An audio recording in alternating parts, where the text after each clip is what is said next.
The basement door locked behind her with a sound like a coffin closing. Elena sat on the cold concrete, her wrists bleeding where the handcuffs had cut into her skin, and realized that the woman who had rearranged her kitchen 3 months ago had methodically rearranged her entire life into a prison. In a drawer at the Willows facility, there was already a file with her name on it. In another file, in this very basement, there was a death certificate for someone named Lydia Vance. Sarah had been Mark's first wife. The cause of death was listed as accidental overdose. The doctor who signed it was Lydia's brother. And in 3 hours, the same facility would receive Elena, 13 hours earlier. Elena inserted a silver Yale key into the deadbolt of her apartment door. The key turned with a heavy clack. She pushed inside, her shoulders slumped under the weight of 2 brown paper grocery bags. The apartment was quiet, except for the sound of something metallic moving rhythmically in the kitchen.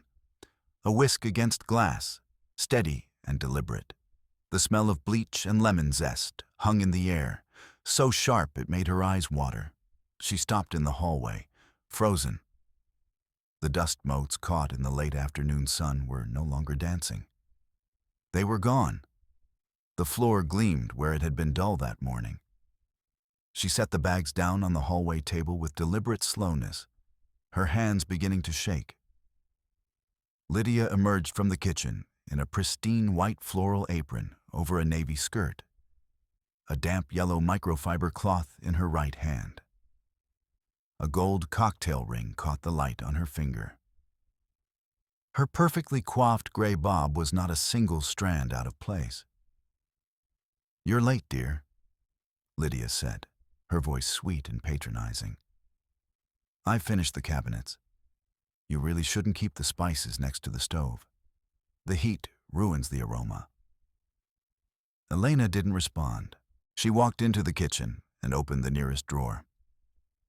Her cutlery, the silver forks and spoons she'd inherited from her grandmother, had been rearranged by size and pattern, not by usability. She pulled open the pantry. The spice rack that had lived next to the stove for 2 years was now mounted inside, the bottles aligned with military precision.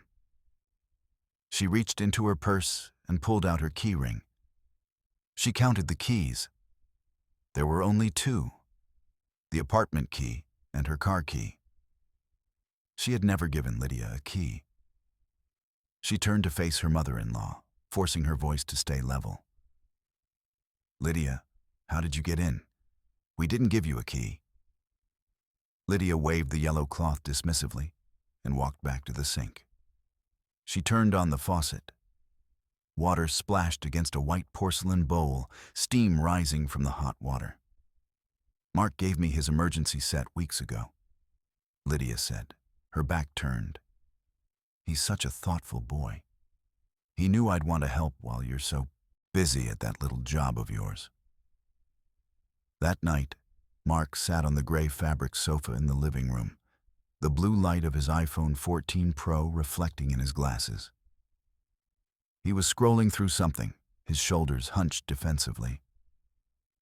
Elena stood in front of him, her hands on her hips. "You gave her a key without asking me?" Her voice was low and intense. "This is our home, Mark. Our home." He didn't look up. His knuckles were white around the phone. The sound of footsteps came from the hallway. Lydia appeared, holding a manila folder with the Oak Ridge Women's Clinic logo printed on the front. The folder was open. She was holding it out like evidence presented in court. "I was just tidying the desk and found this," Lydia said, her voice dripping with mock sympathy. "Oh, Elena, why didn't you tell us you were having such trouble? Mark deserves a family, you know." Elena lunged forward, reaching for the folder. But Lydia stepped back, holding it high above her head like a trophy. The 2 women grappled. The word infertility was printed in bold at the top of the medical papers, visible for just a moment before Lydia twisted away. Elena grabbed Lydia's wrist. She pulled hard, trying to pry the folder loose. Lydia twisted her arm, and they stumbled backward into the coffee table. A glass vase tipped over. It hit the floor with a crack that echoed through the apartment. Water and lilies spilled across the rug. Lydia let out a sharp, theatrical yelp. She collapsed onto the floor next to the broken glass, clutching her wrist as if it had shattered along with the vase. A small drop of blood ran from a cut where the glass had nicked her hand. She looked up at Mark with watery eyes, her lips trembling. "Mark, she attacked me. I was only trying to help." Mark jumped up and pushed Elena aside to reach his mother. He glared at Elena with genuine shock and anger, kneeling beside Lydia and taking her hand. "Elena, what the hell is wrong with you? She's my mother." Elena stood alone in the middle of the room, her chest heaving. She looked at the manila folder lying on the wet rug. Then she looked toward her bedroom down the hallway.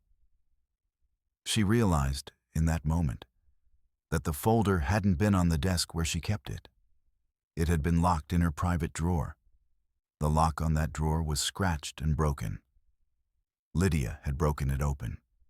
Lydia had taken it deliberately. The next morning, Elena sat in the driver's seat of her white Honda Civic. She turned the key in the ignition.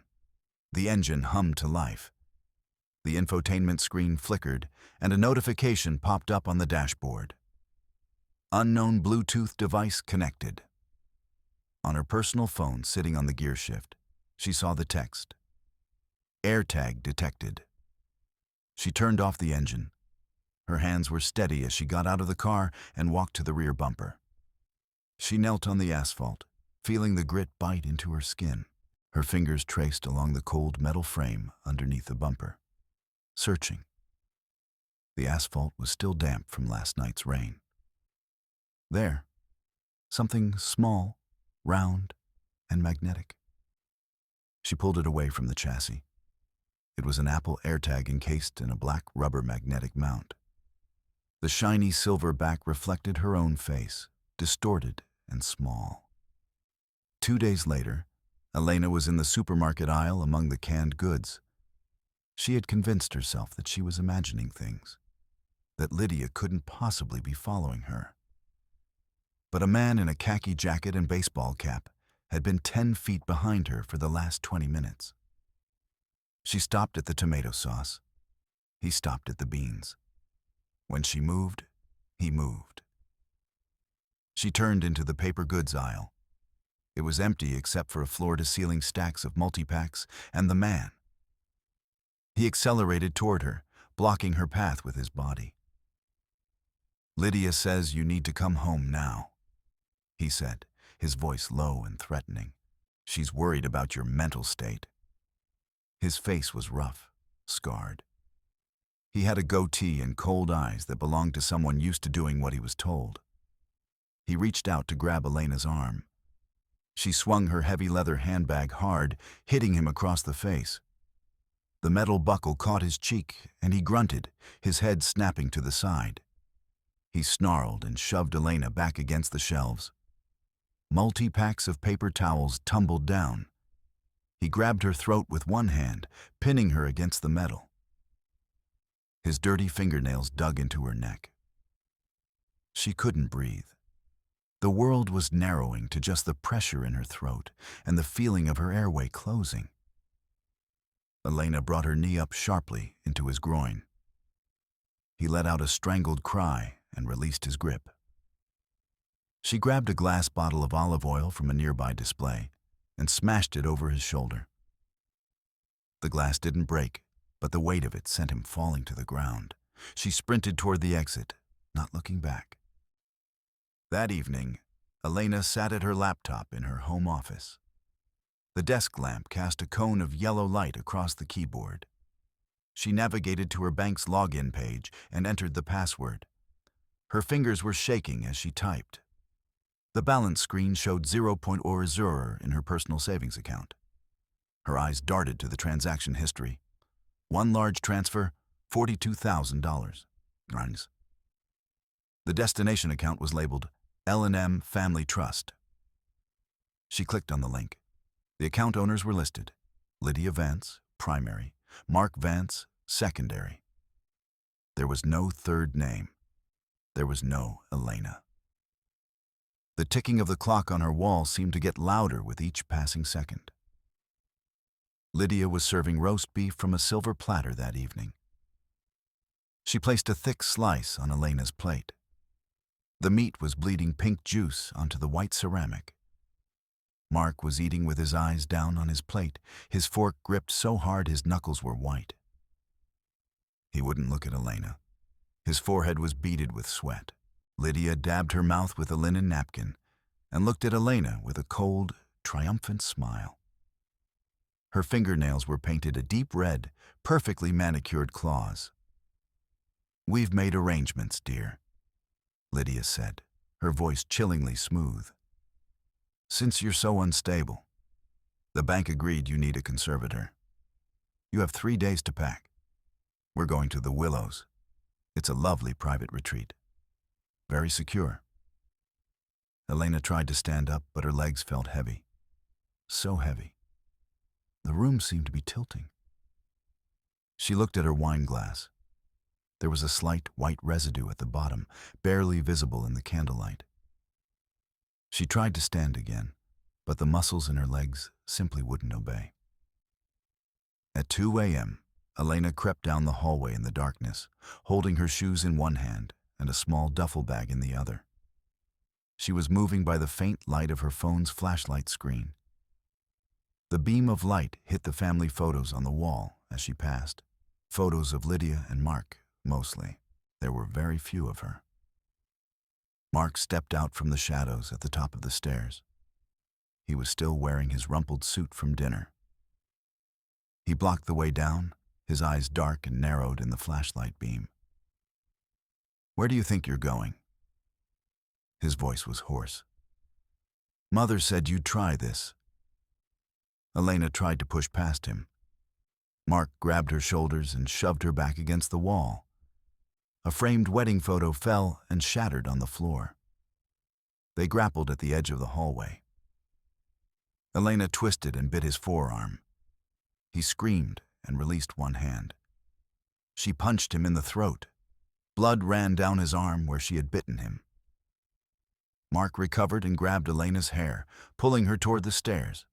They grappled at the edge. Elena elbowed him in the ribs, but he threw his weight forward, knocking them both down the first few steps. The wooden stairs thumped against their bodies as they fell, the world spinning. Elena woke up on cold concrete. Her head ached. Behind her, 2 large men in navy uniforms waited silently. The metallic ping of the syringe being tapped echoed through the basement. Elena backed into the corner, clutching a heavy iron pipe she had found near the furnace. Lydia kept walking forward, her heels clicking on the concrete with each step. Click, click, click. Her face was perfectly calm, almost maternal. "Make this easy, Elena," Lydia whispered. "If you fight, they'll have to be physical. And we wouldn't want more bruises for the intake photos, would we?" Through the tiny high window near the basement ceiling, Elena could see a black van pulling into the driveway. As the first navy uniformed guard reached for her, Elena swung the iron pipe upward.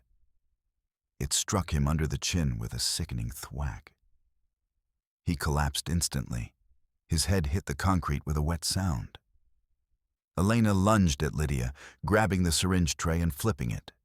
The needle shattered on the floor. She used the heavy iron pipe to smash the basement's small window. Glass shards flew everywhere, tinkling like bitter music as they fell on the floor. Elena pulled herself up through the narrow window frame, her skin tearing on the jagged edges. She rolled out onto the gravel of the driveway, gasping for air. Gravel crunched under her body. Red blood stained her white t-shirt. She ran toward a white police cruiser that had just pulled in behind the van. Sheriff Miller stepped out, adjusting his belt.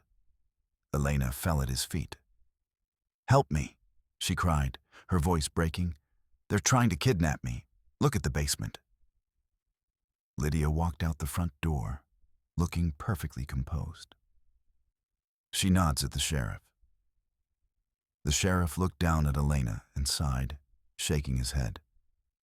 He reached toward his belt for the handcuffs. "Easy now, Elena," the sheriff said, his voice calm and terrifyingly complicit. "Lydia told me you had a break. Let's get you into the van before you hurt yourself more." Elena smiled. It was a cold, jagged smile. She reached into her bra and pulled out a small, high-tech digital recorder. The red recording light was still blinking. She pressed the play button. Lydia's recorded voice filled the driveway.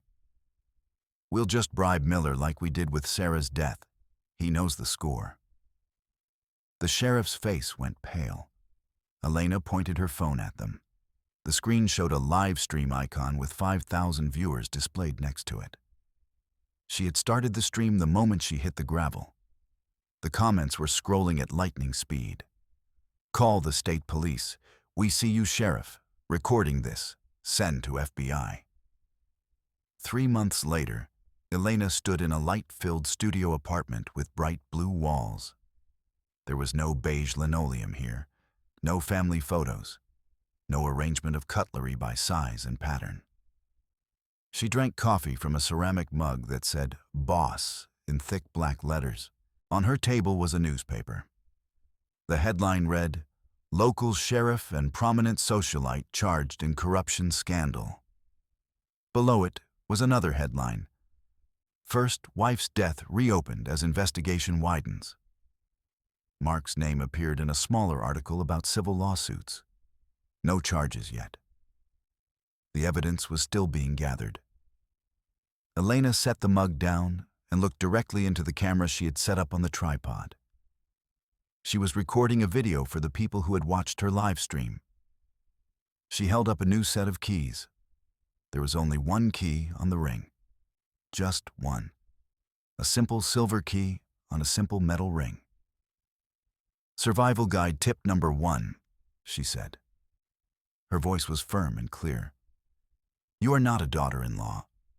You are not a conservatorship waiting to happen. You are not a problem to be solved or a life to be rearranged. You are a sovereign entity with the right to lock your own door and keep your own keys. Don't just change the locks. Change the entire world they built for you. One punch is all it takes to break the glass." She set the keys down on the table. She stood and walked to the window. She opened it. Fresh air rushed into the apartment, the sound of the city below, of traffic and voices and life. She closed her eyes and breathed it in. Then she turned off the camera. The screen went black.